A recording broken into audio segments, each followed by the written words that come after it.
Hello, friends, and welcome to this unexpected oracle reading today. I was not anticipating reading any cards today. However, I had a clear vision of Spider coming into my mind, wanting to talk about the web of your life. The way that things are being woven together at this moment in time. So this spider image in the center is from the Wild Unknown Tarot, and I did feel that it was important to have a representation of spider in this reading. So there are only going to be 2 readings today. They are represented by these 2 quartz crystals. We have reading number 1 right here, and reading number 2 here. So please, as always, do take some grounding breaths before you choose your reading. This is really going to help you to get into the most calm state, the most positive state, to tune into which pile is going to have the best message for you at this moment in time. So without further ado, I am going to get to these readings, and the timestamps for them will be in the description box below. So whenever you have tuned into which one is for you, then just click your timestamp and it will take you straight to your reading. Hello, Group 1. So before I get into all of the whats and the whys, I want to first let you know that the immediate message that I am getting from these cards is ground yourself in nature. Time in solitude and in nature, somehow outdoors, somehow with plants, animals, whatever that is for you, that is going to be a really big help to you at this time. And you probably already know it. It's probably not super necessary for me to say, but that is the first message coming through really strong, so I just wanted to pass that on. So we have the Hierophant, the 2 of Wands, the 9 of Pentacles, the Devil in reverse, and Bridget, the goddess of inspiration, poetry, and the forge. She is a goddess of sacred fire and sacred inspiration. And on this particular card, the little tagline that comes with her is Creative Spark. So, what I am getting here, I will start with the Hierophant and the Devil in reverse. So there is something about you which culturally or somehow within your social group or your environment, it has not been considered particularly valid or like a viable option. However, with the Devil in reverse, you have begun to realize that receiving that particular idea from your environment, from your culture, from your teachers, whoever that might be, it has not helped you. It has really only gotten in your way of expressing the truth about yourself. So with the 2 of Wands, I am seeing that you have had to spend some time in introspection here, really tuning in and receiving some understanding about yourself, which it wasn't at the forefront of your consciousness before. It's not that it wasn't there, it's just that you weren't really engaging with it. You've had to do some kind of inner searching in order to find it, but now that you have understood this about yourself, it is getting ready to become action in the world, or it's getting ready to be manifest in some capacity And with the 9 of Pentacles here, this really feels like allowing yourself to honestly explore your most intimate truths, your most intimate creative ideas, your most vulnerable ideas, and treat yourself with some sweetness here. Allow yourself to simply feel unguarded and unrestricted by convention into your most vulnerable truths.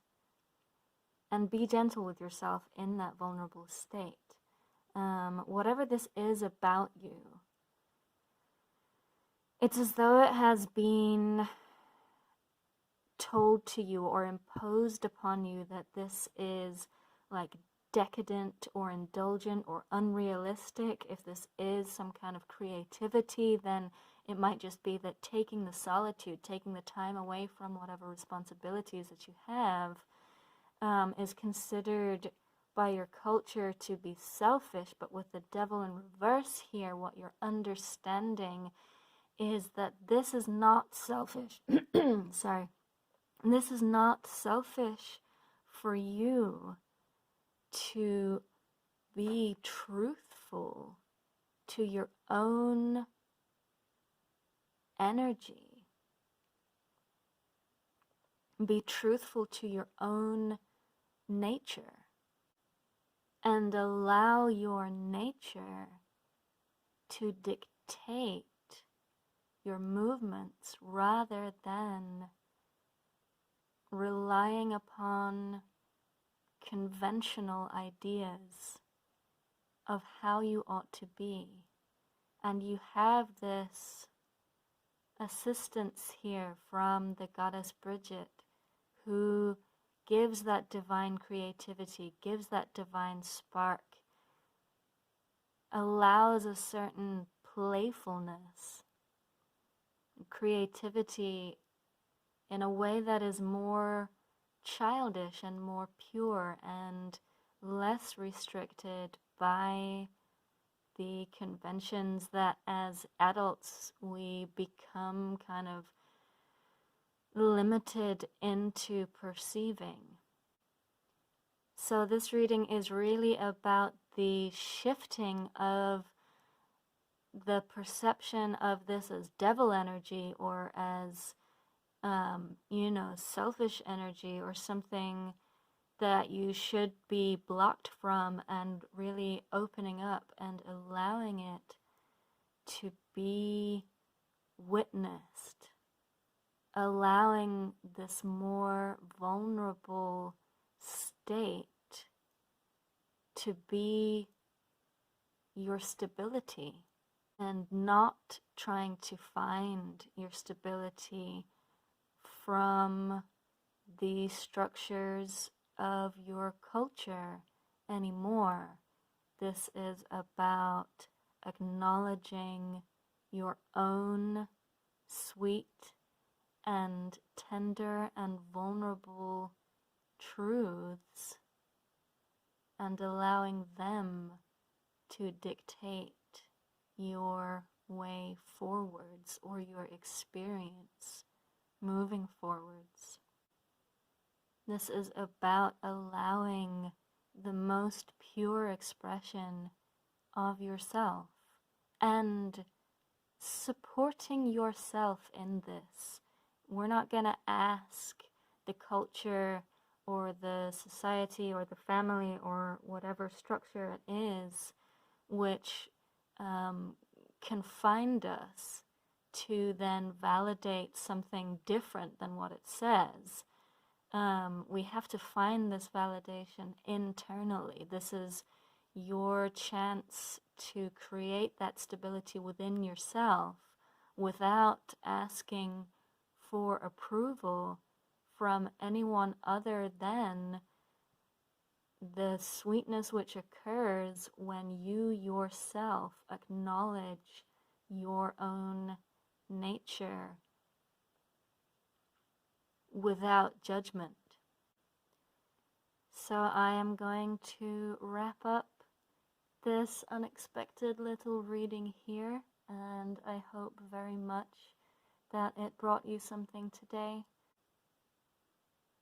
I am always wonderfully in awe of the energies that conspire to bring us these messages of guidance and love and clarity at the moments that we need them. And I hope that it is some confirmation and validation for you. And I am very grateful to bring out these messages, and I am very grateful to Spirit for guiding them. I have great respect and love for you, and I hope that you have a very sweet day. Hello, group number 2. So we have the King of Pentacles, Temperance, the 9 of Chalices, the 8 of Pentacles, and Danu, who is a goddess who gave birth to magic. And her little tagline on this card is assurance. So the energy that we are dealing with here is your ability to be self-sustaining in success. So with the Temperance card and the 9 of Cups, what I'm seeing here is that you need to learn, or you are currently learning to fill your own cup in order to feed your own expansion. So the 9 of Cups, or the 9 of Chalices in this particular deck, is all about being able to sustain your own emotional fulfillment, your own well-being, and she is watering her flowers, her pentacles, with this nourishment that has been gained from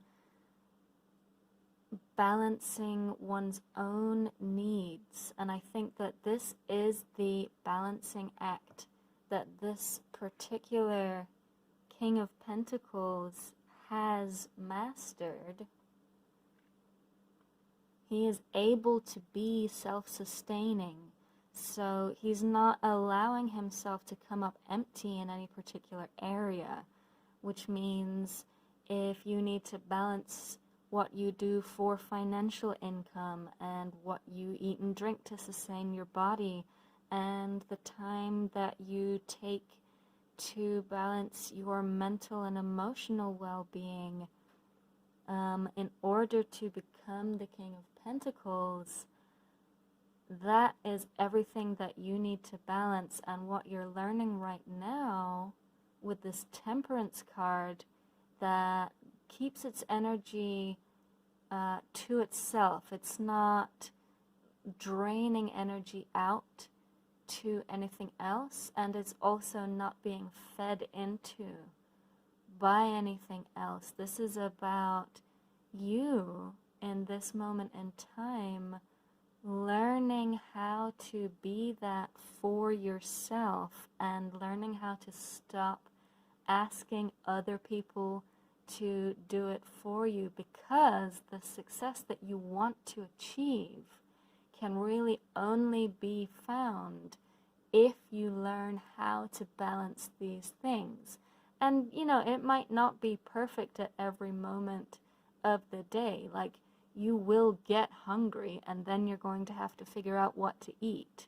But it is learning how to consistently do that for yourself that is going to lead to all of the success that you want.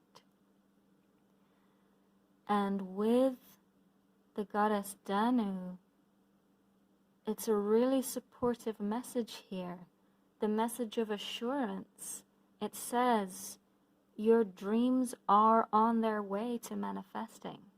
And if it feels like there is a pause here, it is because you're in this place of preparation. It's because you are learning everything that you need in order to be able to sustain your dreams once they do come into fruition.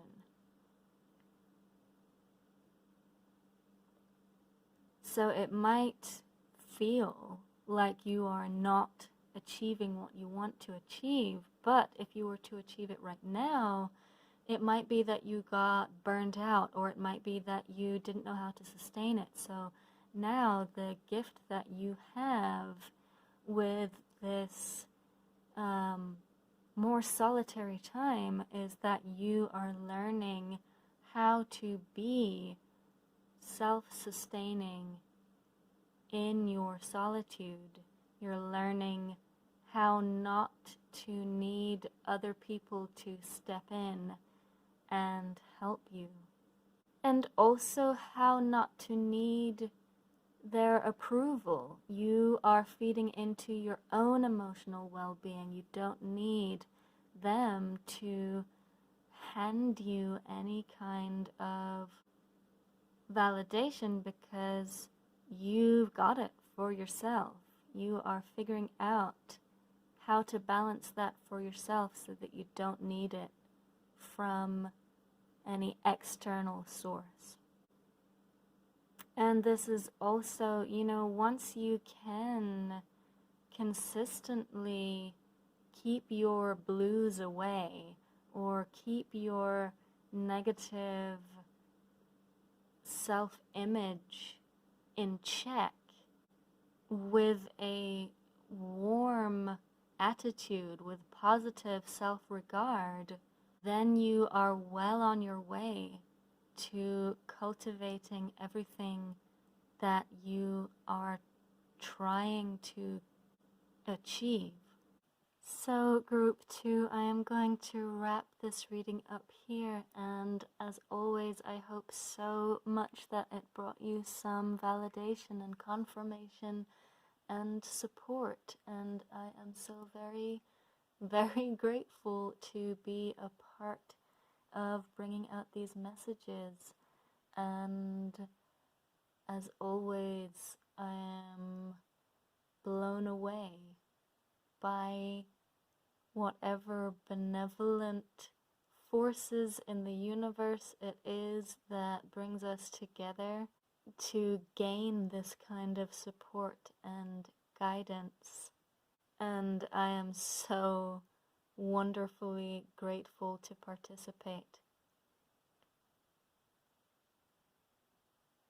So I am excited for you, group 2. It's really cool that you are developing this kind of internal stability, and I have so much respect for you, and I wish you so much positivity, and I hope that you have a wonderful day.